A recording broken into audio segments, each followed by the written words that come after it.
Hi, my name is Ptolemy Pruden. Welcome to this edition of Common Sense Defense.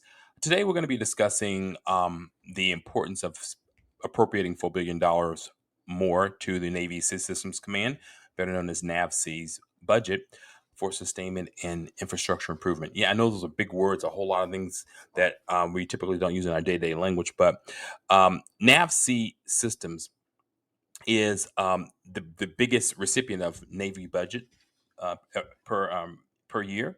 That includes a whole lot of advanced operations and things that need to be done. So, Navy Sea Systems Command is comprised of command staff, headquarters, directorates, affiliate programs, the program executive officers that are known as PEOs, and numerous field activities. This is according to NAVSEA's website. Together, they engineer, build, and maintain ships, submarines, and combat systems that meet the fleet's current and future operational requirements. Um, Let me go on to say that NAVSEA has six different commands, and their budget is about $36 billion per year. So as I was stating, it's about a quarter of the Navy budget. That organization, that team of of defense operations people. They include about 86,000 employees, and so most of them are civilian and both military. So they include NAVSEA engineers, which also takes care of all of the things that we need to take care of from an operational perspective for our ships. So let's go through some of the things that NAVSEA does and is involved with.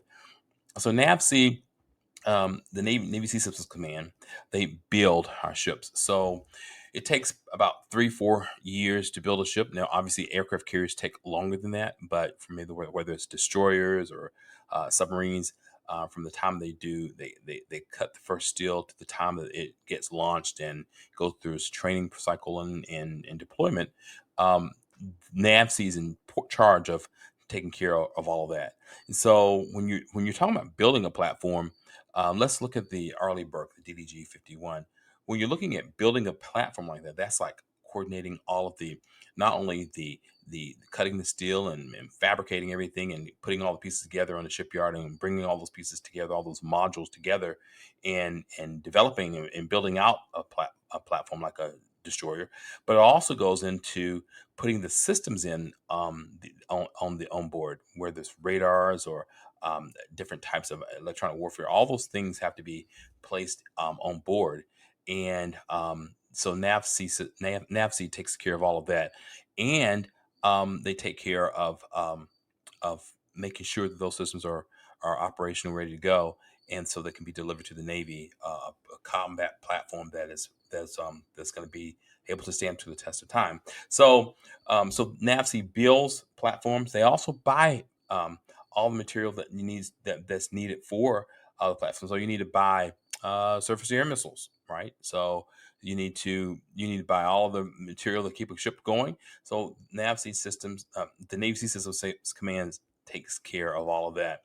Also, the next thing is they maintain. So when you're looking at a ship that is um, deployed, it comes back in for maintenance availability. It has to go through all the dry docking, and it has to be uh, put in a position where all the systems can be checked out and updated and modified. And so the NAVSEA does all that as well. So that's a lot of material, and that's why their budget is $36 billion. And I think a quarter of that is really a quarter of the Navy budget is a good thing.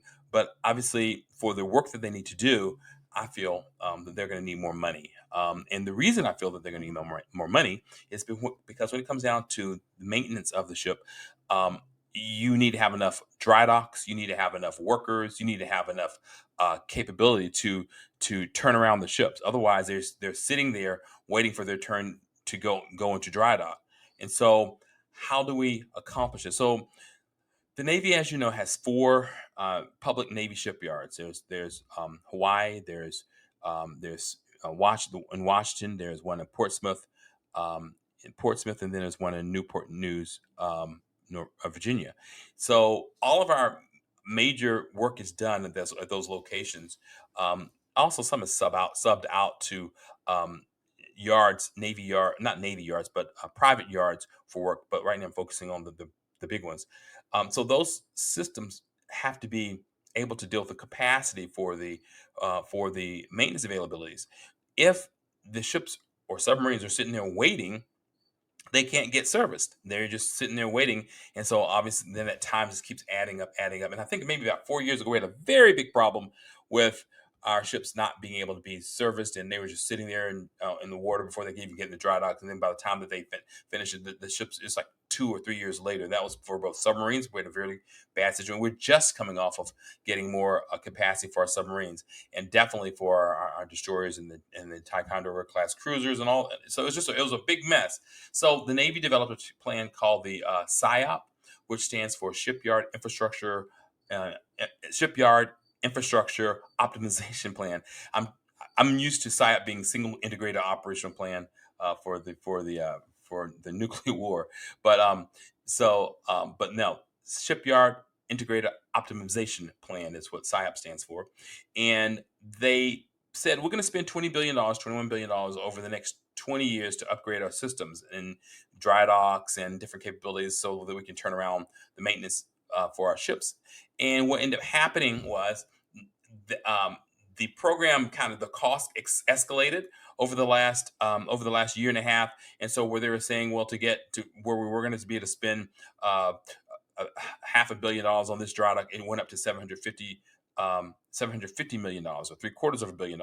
And so the cost started going up, and this is before all of inflation started really kicking in, and the cost started going up. And so now the SIOP has increased in its price. So consequently, the Navy needs more money to do some of the things as planned, but also expediting that process. That's really what I want to kind of talk to. That $4 billion that we're asking for that should go towards the Navy. That $4 billion, additional maybe $1 or $2 billion should go specifically to the SIOP program, so that whatever they had on plan that they were trying to do, that can be sped up some, because 20 years is too far down the road to get uh, to say, oh, we're gonna be up to speed 20 years from now. A whole lot can happen in 20 years. We could actually be in a very negative situation 20 years from now. So that the whole plan for SIOP needs to be fast tracked, where it's more like a 10-year max program, maybe 11 or 12 years, but definitely not 20 years. And so to do that, they're going to need more money. The second thing that I wanted to say about investing in the infrastructure plan, or the maintenance plan, is putting that money. If we were asking, as we did in the last podcast, if we are asking for a freeze or 5-year freeze on decommissioning Navy platforms, well, the Navy needs money to maintain those platforms. And so, what I want to do, or what I'm asking, is that we're able to put another $1 billion or $1.25 billion into maintaining the ships that were going to be decommissioned.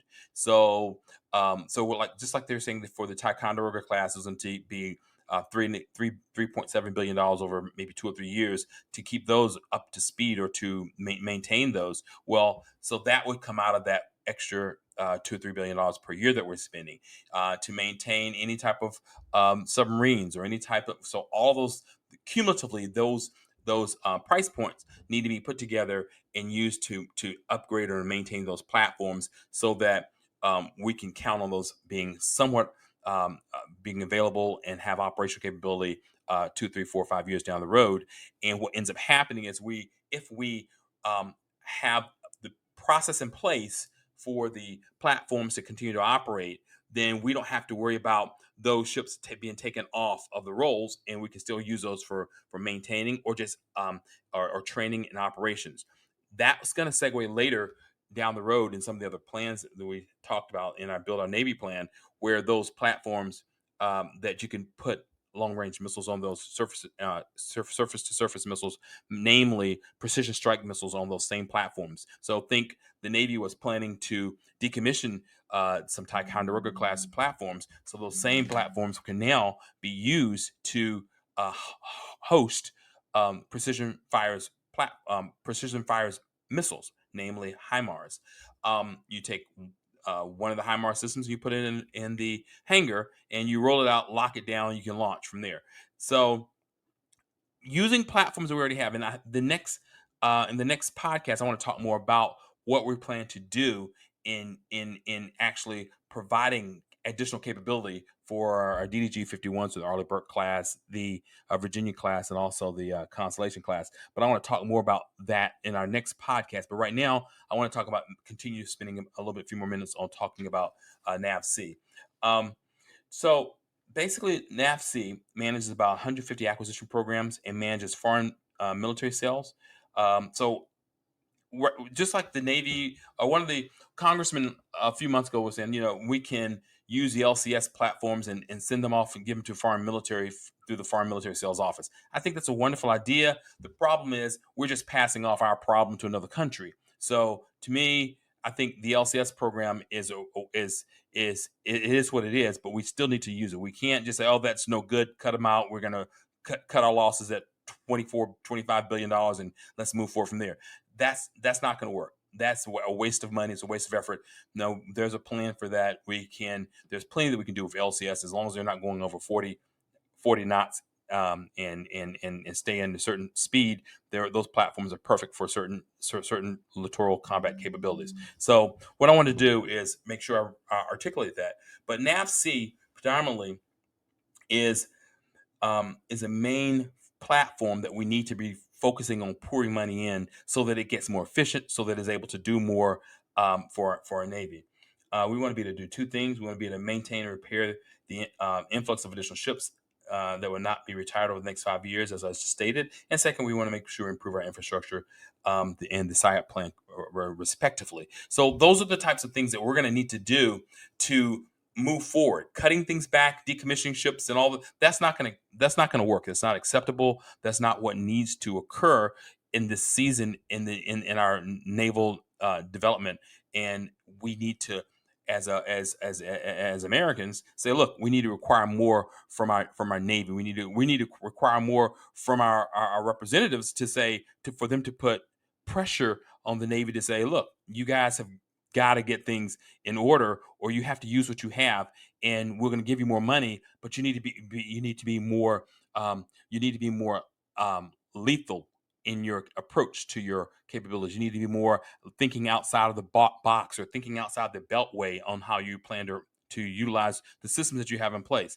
And so putting long-range precision fire strike missile, long-range precision fires on amphibious craft or destroyers or Ticonderoga class cruisers, that's just an easy fix.